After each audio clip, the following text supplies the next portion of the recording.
The Permanent Secretary in the Ministry of Finance, Planning and Economic Development and Secretary to the Treasury, Ramadhan Ggoobi, has emphasized the urgent need for reinforced laws and policies to govern the country. This call to action comes amid growing concerns over chaos, mismanagement and criminality, which have hindered the implementation of the ambitious tenfold growth strategy aimed at increasing the country's development by 2040.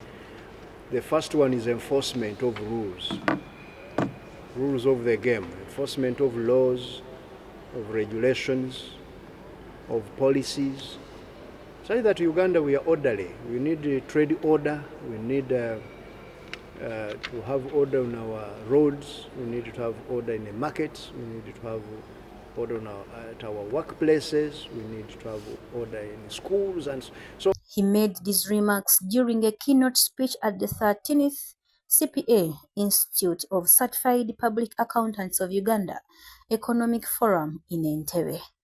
The forum's theme, Sustainable Economic Growth, Transforming Today, Thriving Tomorrow, underscored the importance of finding solutions to the country's economic challenges. All of us in our mind today, we should be thinking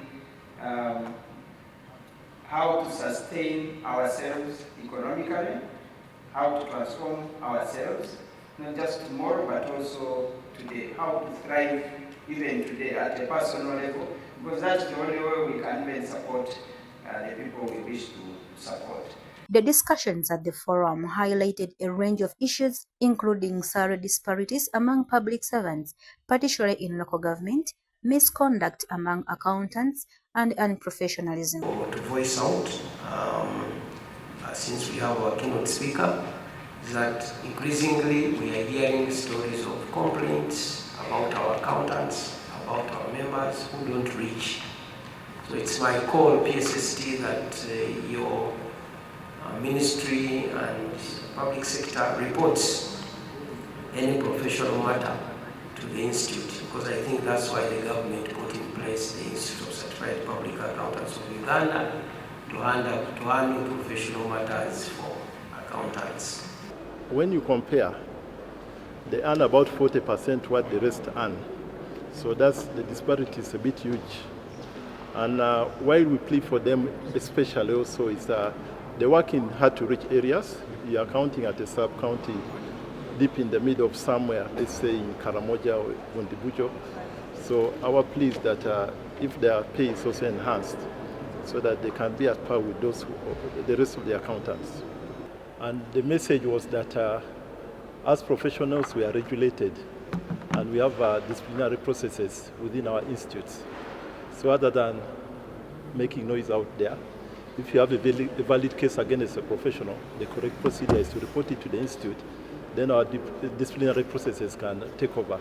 Despite the country's efforts to boost the economic growth rate, which was severely impacted by the COVID-19 pandemic, concerns remain about productivity and the quality of goods produced in the country. In terms of growth potential, but they are saying for you to exploit this growth potential, you must work on complexity of the products. Complexity is measured in terms of those goods that you produce and they are near the global value chains or integrated in the value chains. What we still have a problem in Uganda, we are producing less complex products. Ramadhan Ggoobi noted that Uganda's growth potential is progressing, but emphasized the need for improvement in 4 key areas to enhance productivity. This gives us a case for policy consensus. Which areas are we targeting as government? The first one is labor productivity. Uganda is being held back by not only law, but reducing productivity.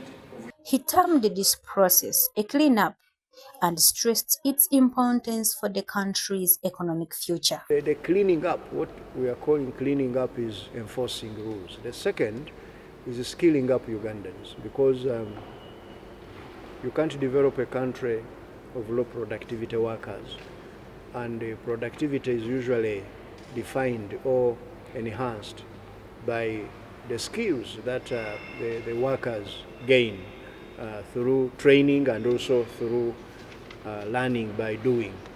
And that's what we are emphasizing on how we are going to train Ugandans, especially demand-driven. The CPA Economic Forum serves as a national economic policy think tank, bringing together accountants and other professionals to discuss pressing economic issues. The forum provides a platform for dialogue, and the resulting economic policy recommendations are forwarded to the Ministry of Finance, Planning and Economic Development as input into the national budgeting process. Nagujja Serena and Naomi Namsoke for NSTV.